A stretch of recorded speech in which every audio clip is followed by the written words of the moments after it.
Good morning and welcome back to Vegas October 1 Sounds. Let's talk a little bit about what this channel is trying to do. This channel is trying to answer questions through audio analysis of the gunshot acoustics that provide real observations, real math, real theory, and comes up with some conclusions based upon those things. And this following list of questions are some of the things that I can address with audio analysis. It's not the complete scope because there's certainly lots of other things we can analyze from the audio. What I'm mainly focused on is gunshot acoustics. You know, what type of guns, bullets, what sounds, how it changes, all that sort of stuff. So within that domain, I will try to answer to the best of my ability and within the limits of what the sounds and the audio do, the following questions. How many weapons were used? Namely, does a different type of weapon produce a different type of sound? Can I distinguish a 308 from a 223? Can I distinguish a Colt AR-15 from some other manufacturers? That types of questions. And how many of them were used?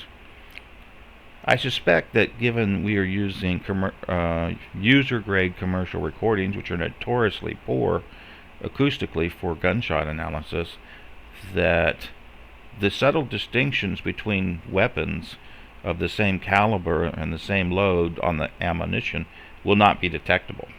But that doesn't mean we can't tell when different weapons were fired, because in this case we've got hundreds of rounds coming from each weapon, and how the timing of the bullets coming out, the variations in the bullets timing, the loudness, the directions, all those things may give us hints as to the type of weapon, and it may also give us hints to a lot of other things. So we may still be able to determine what the weapon type and how many of them there were. So number 3 is shooting locations. Yep, we're going to be able to determine shooting locations. Sometimes with a little less accuracy than we'd like, sometimes with a little more. There's at least a dozen different algorithms that can be applied to determine shooting locations. All of them are fairly complicated. I've only approached this stuff in 2 ways. One is by measuring the lag and getting a qualitative answer to the bullet trajectory, and by that I can determine that shots were coming from the southwest corner area near Mandalay Bay from an elevated position. I don't have any great accuracy in it. It's plus or minus a couple hundred feet, but it's elevated, a couple hundred feet plus. And so that gives me the qualitative idea that, okay, room 135 was within that range of error, but it also could be something on the roof within that range of error. The thing I do know is from the measurements I've taken, it's not on the round. Now, I've only sampled all the volleys. I haven't analyzed every one of them, but I will soon be able to do every one of them. I've got approaching 9,000 now measurements in my database, which includes 7,000 muzzles and a couple thousand other. And by the time I'm done, I'm going to have 20,000 measurements, because I'm going to include all the timings for the supersonic cracks and where the bullets hit, that is the sounds they produced when they hit something. I'm going to have some reflections in there and all that. So I'll be able to have a lot of measurements that are going to tell me a lot of different things about the bullet trajectory. The caliber of ammo can easily be determined because both the shockwave and the muzzle blast have unique frequencies based upon the properties of the bullet, its length, its width, its velocity, and the velocity relative to the speed of sound. So that one we're going to be able to nail pretty good. And there's one video that is accurate enough that I actually should be able to tell what the diameter and length of the bullets were. And that's the one over there in the Luxor parking lot with the Hebrew ladies talking. And they recorded volley 9. So at least for volley 9 I'd be able to tell you what kind of bullet was being fired. And that covers the ammo type. Although ammo type in general is a little bit broader than just the caliber of the weapon. I don't know how far I can take that, given that I only have that volley 9 that has that kind of detail in it. But I haven't done the calculations and the observations on it yet, so hey, there's probably going to be some surprises there. There always is with this stuff. Just when you think you're closing in on the complete picture, you look closer and here's more information that broadens back the amount of things that you can report on. It doesn't change any of the previous analysis, it just provides more information to apply to the situation. Bullet strikes. Can we determine where the bullet struck? Well, yes, we can in two different ways. If we can determine the bullet trajectory, we have where they started, we can certainly determine from the timing where they might have hit. But also we have the sounds of the impact. We have them hitting various stuff, and if we can get enough of the recorders for the recordings of one particular sound where the bullet hit from different locations on these recorders, then we should be able to do a little bitty mini triangulation and identify, within 30 feet where that bullet struck. Bullet count. That one's pretty straightforward. Every bullet leaves a trace, including sniper bullets. So I should be able to count them all up. Bullet trajectories, we just covered that. How many shooters were there? Well, if both shooters are at the same location, it becomes kind of tough to say how many. But if they're at different locations, it becomes fairly easy. And from location alone, we should be able to determine if there were, people elsewhere. But a little bit more subtly, since we have this semi-automatic fire that's kind of driven by something that's not a machine gun, maybe each person would use it differently.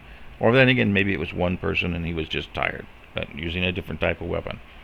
We'll go through a complete statistical analysis of the volleys, and we'll find out.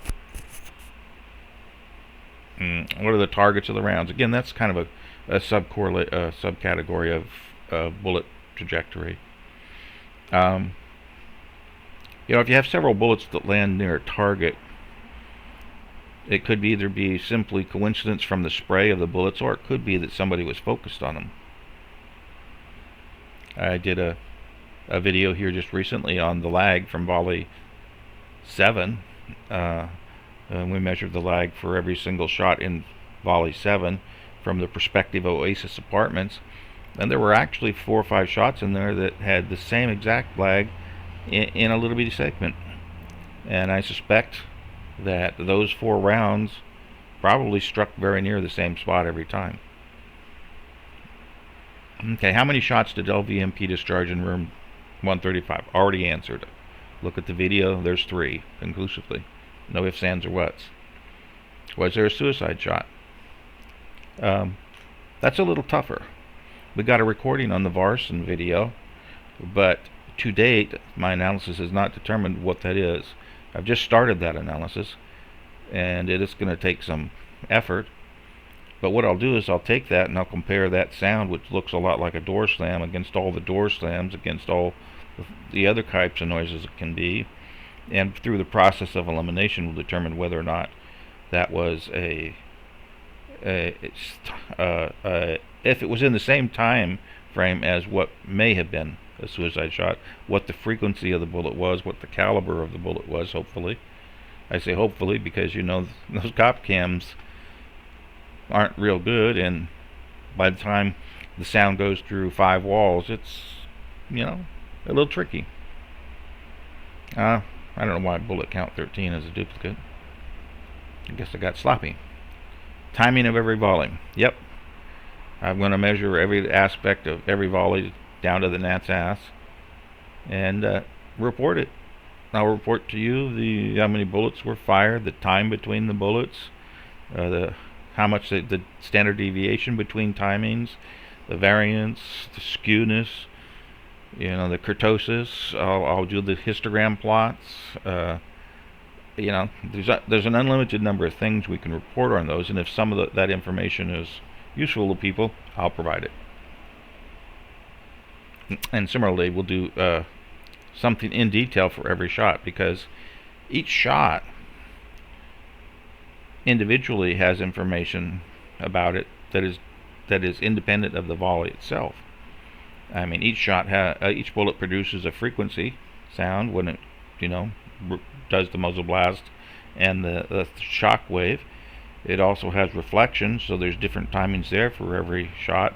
Actually, there's different timings for every combination of shot and recording location, and some of those numbers need to be reported so that we can make observations. So there's a lot of information that can be reported that may be useful to folks. I'm going to be trying to answer the question of where the first shots hit, because there's a lot of speculation out there as to what was the purpose of those 6 shots. I will try to answer that question. We'll do the same thing for the 308.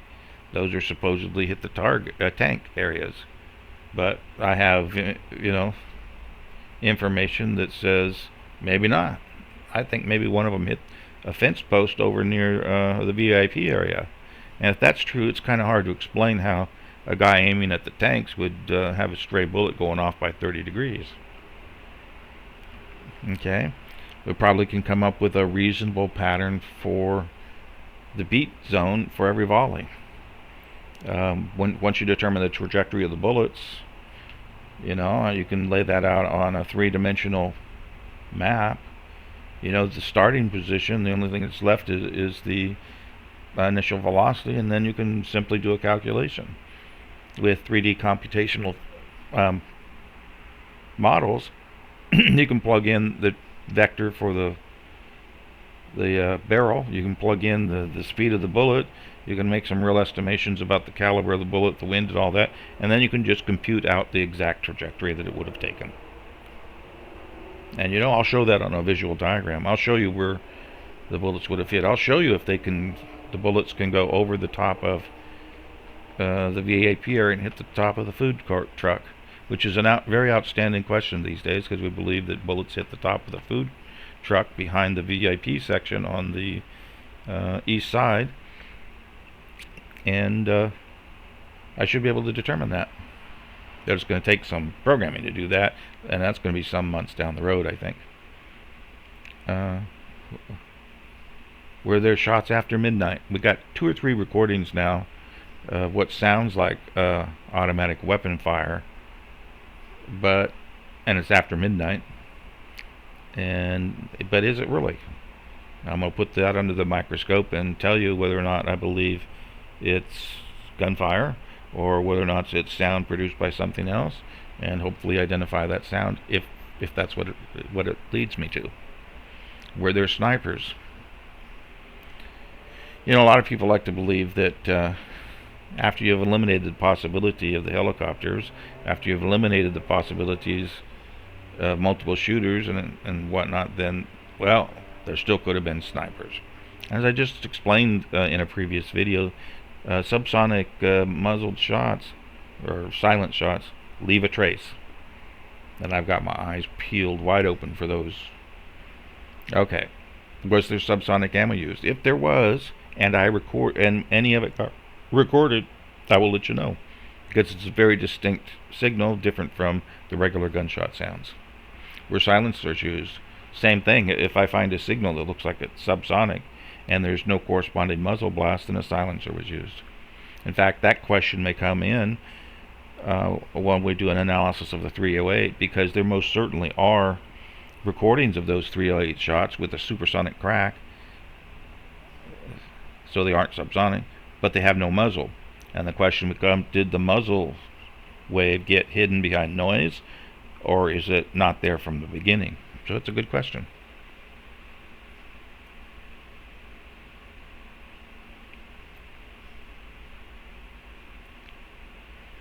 Okay. Were there silence? Just answered that. Were there any gunshot simulation devices used? That's one of my favorite questions. Because it's easy to come along to a channel that's doing a lot of hard research and say, you're full of beans, it's just all fake, and leave it there. And then the poor channel is left going, what the hell just happened? Well, what just happened is somebody came along and without any effort left a little turd on your doorstep, and you got to sweep it away. It's a cheap shot. I don't really enjoy that type of activity, and I don't participate in it. But nevertheless, there is enough information out there, and I can provide the same kind of analysis I would apply to anything else through Sonic Visualizer for the so-called gunshot simulation devices, whether they be an LRAD or whether they be a box on the ground or some other type of thing, and I'm going to cover about 4 or 5 of them. And when you do the analysis, as I've done, they don't look, you can distinguish, let's just say you can distinguish them from the real thing.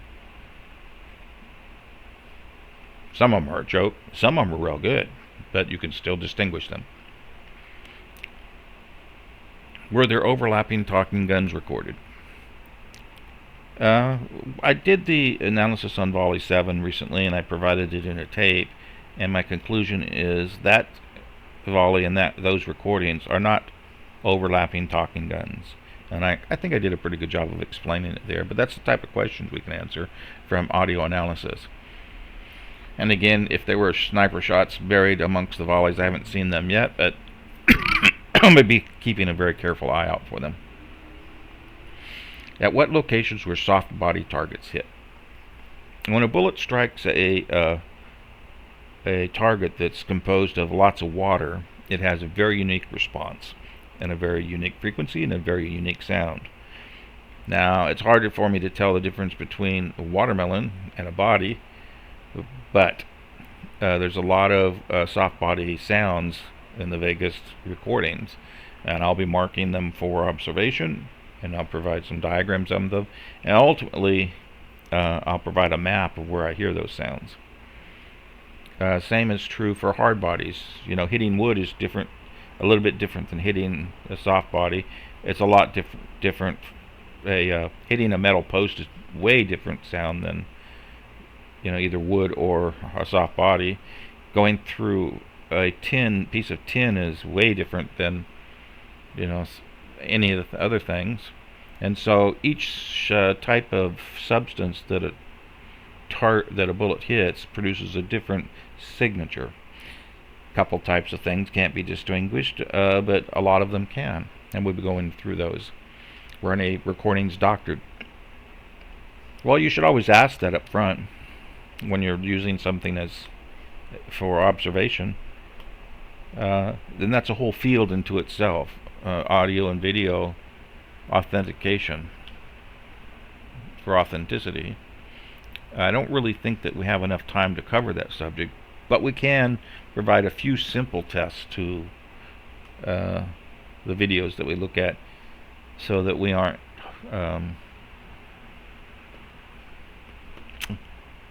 but anyway, so that we aren't caught in a situation where we're relying upon faulty data. Anyway, we'll have that. I'll answer that question down below. Correlation of audio cues to rounds. There's a lot of coincidences in Vegas. In fact, everywhere you look, there's coincidences. Coincidences don't imply cause and effect always. In fact, rarely. But we'll cover a few of the things in the audio signals that are coincidental, and I'll try to come up with some rational statement about them, but it's not going to be conclusive, because how can it be? Unless I can prove, you know, what the source of the sounds were, and that it was purposeful and intentional. Then anyway, were helicopters used? Oh yeah, we'll go through Hoover's stuff, and I'll show you exactly why or why not a helicopter could have been used. And in fact, you know that brings me to a question.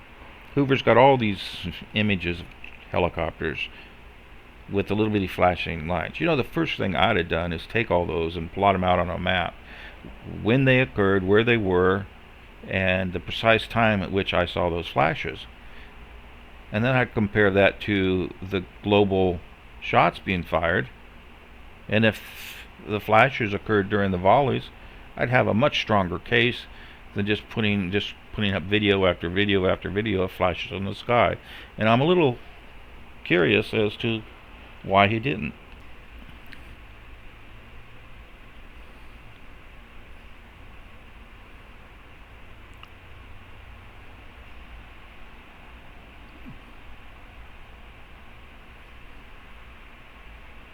Okay, back to the questions. I had to take a break there. Were any shooters moving?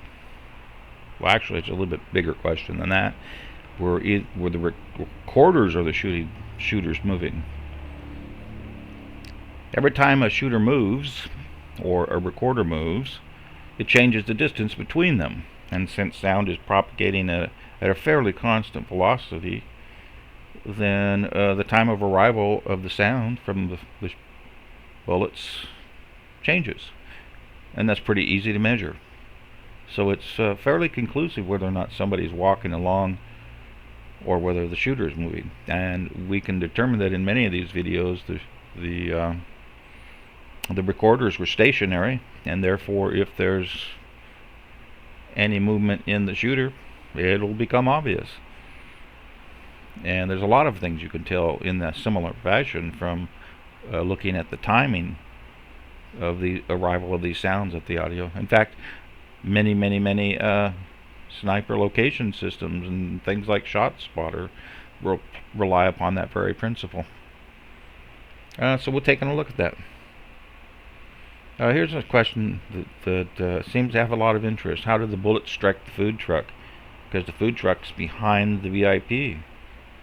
Some observer has pointed out that they don't think the bullets could go through them and then hit the roof of the truck, and I kind of agree. And there are gaps between some of those buildings or some of the fences and things where a bullet could have snuck through.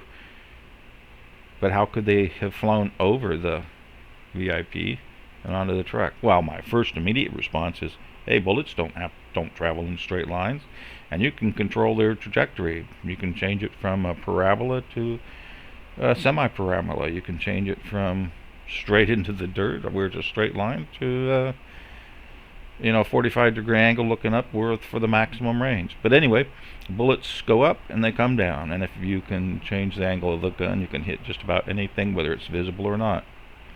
Wow, can you hit it? Well, if you know the position exactly. But anyway, I don't really know what happened there, but I'm going to write a little program that simulates ballistics and then takes into account, the bullet and the speed and the coefficient of drag for the bullet and air resistance and windage and all that. And I'll let you know what I find out. Should be interesting. Oh, and I'll display it in a 3D way so that you don't have to understand math, because there's nothing more powerful than a visual presentation, because then it's pretty obvious. And if you want to know the math, I'll give you the math. But I don't know what the answer to that is. Now, if on the other hand I can't explain it that way, then Houston, we got another problem. But to date, I haven't found any other locations other than the Mandalay Bay where sounds have come from. Not from speakers, not from shooters on the ground, nothing. All the bullet trajectories point back to Mandalay Bay. That doesn't mean that I've done an exhaustive examination of every bullet path, but I'll get darn close to it, Not today, maybe not tomorrow, but certainly down the road somewhere.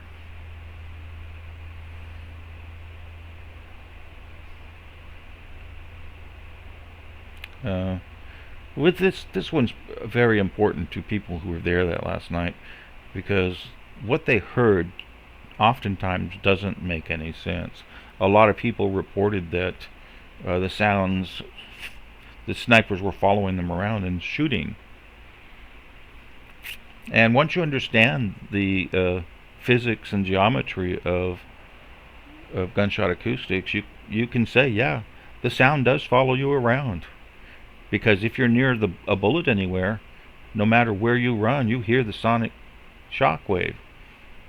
And if you're running towards the bullet path, it's getting louder. So for those poor people who were running in a northwesterly direction, they were running into the paths of the bullet. They were always surrounded by the sonic shock waves. And so no matter where they went, the sounds were right there. So yeah, in many regards, the snipers were following them, if you want to call it that. Just because the sounds were following them. And why do sounds appear to be coming from multiple shooters at once? This is true because every shot produces multiple sounds.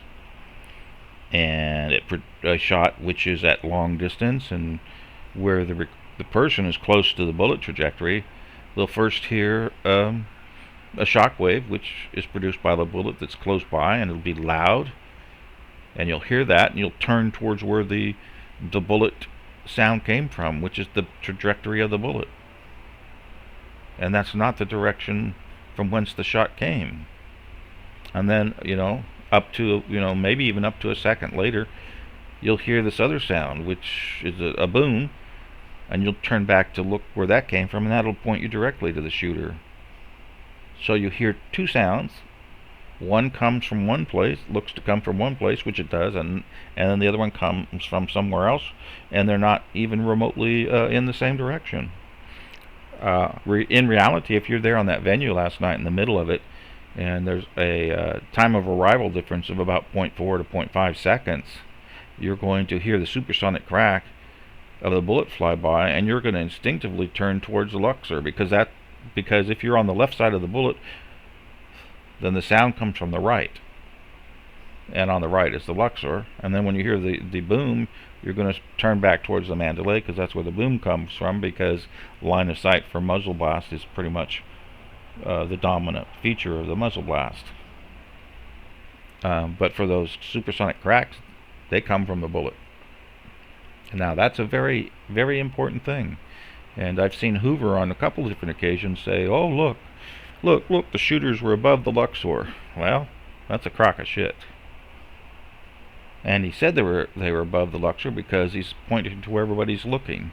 But if you understand even the very basics of gunshot acoustics, you know that the supersonic crack, if you're close to the bullet, doesn't come from the same direction as the shooter. It comes from the bullet, and the bullet is right nearby you, and normally it's left, right, or above you, and that's not where the shooter is.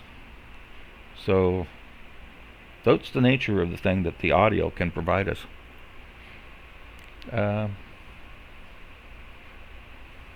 So, is the Goodwin video authentic? That's the video where the guy recorded over there, just past the portico of where the valets are at Mandalay Bay, and he was pointing his camera up, and he recorded quote-unquote smoke coming out of a window. Well, there's been a few people who have said that wasn't authentic.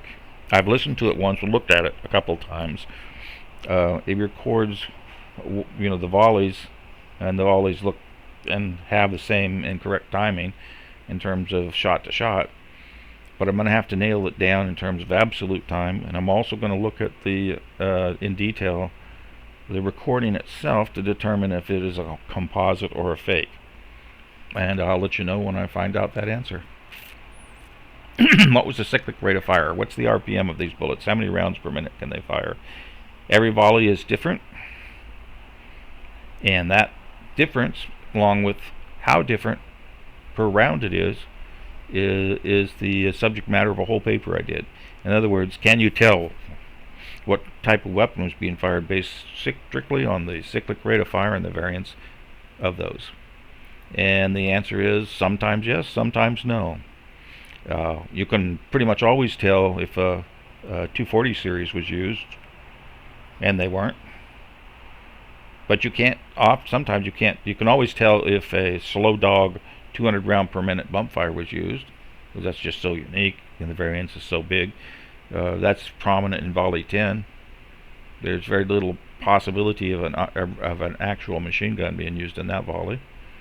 But in between, there's a lot of things that can look alike. Some machine guns can sound like bump stocks, and some bump stocks can sound like machine guns.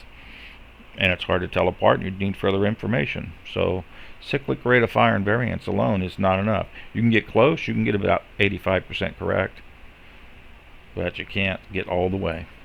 And so that leaves some doubt. And that's what I want to eliminate, is doubt. Doubt is a mind killer. People need closure, and that's what I attempt to provide here, is real answers based upon real observations, real theory, and real math.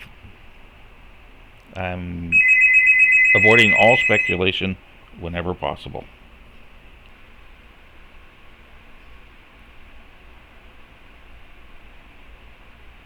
Okay. What is cyclic rate of fire? Just covered that. What is variance on volleys? Well, it kind of touched on that. How you can measure that time between rounds, and there's going to be some variance based upon a lot of factors, and we'll go into more than just what my paper details on that. We'll go into some other factors and some other information. One of the things that you can look at is you can take those times between the bullets that I've measured, and you can plot a histogram. A histogram plots the values versus the number of occurrences in them. It's sort of like a miniature frequency plot, but it doesn't go over all frequencies. You create chunks, and you can say how many times did the bullet timings have 0.1, and how many times did they have 0.105, and you could separate things out like that and see what kind of curve or distribution the bullets have. And the question becomes, are the volleys multimodal with respect to RPM? Most machine guns have one frequency that they center in on because they're so damn consistent. But the volleys from Vegas, they appear to have more than one frequency. That is, for one volley with one gun, you'll have it oscillating between two different primary frequencies. So they favor two frequencies. Some shots are one and some shots are the other.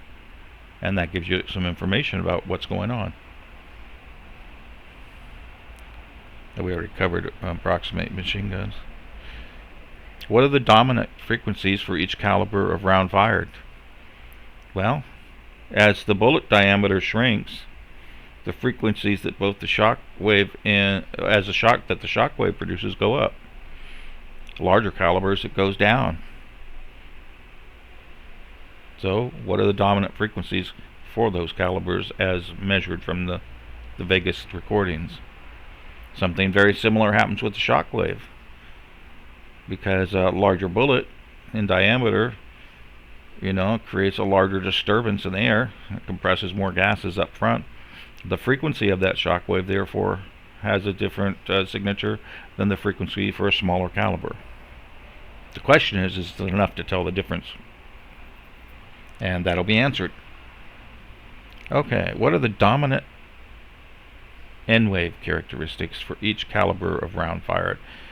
Well, an N-wave is simply an observation that supersonic shock waves rather, all have unique pattern. That is, they start at or about zero, they immediately go straight up to a high pressure, and then after they've reached a peak, they ramp down on almost a straight line down to an under pressure, because there's a front and back to every wave, and then they come back up, and the shape of that wave is N. And the closer you are to the gun, the more precise that measurement can be had. And from that, you can tell a lot of things about the bullet, its speed, the density of air, the speed of sound, just a whole bunch of things. But you have to have an extremely accurate measurement.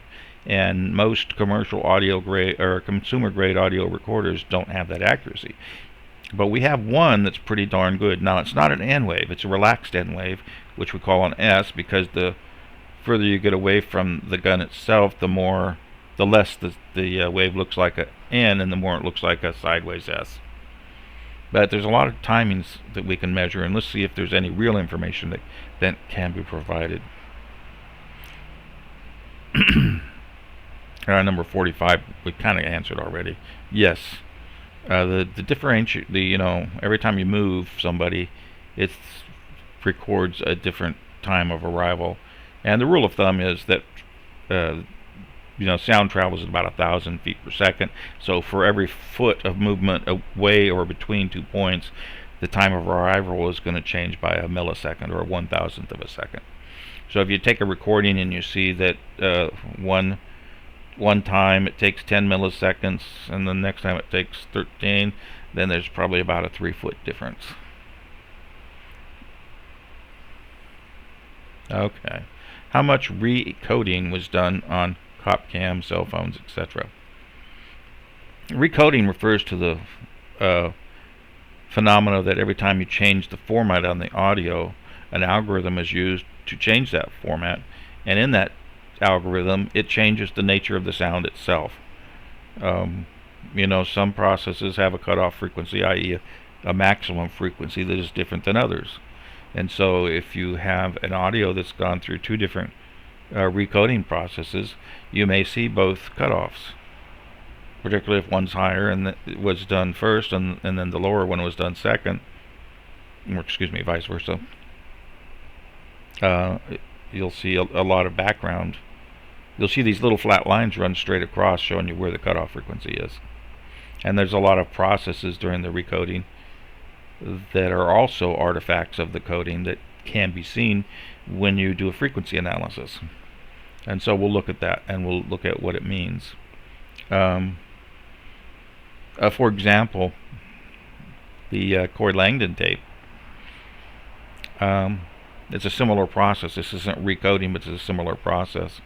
Every time the radio is activated, first off, you can hear the activation, but second off, in a frequency domain, you look at it, and the whole background pattern changes.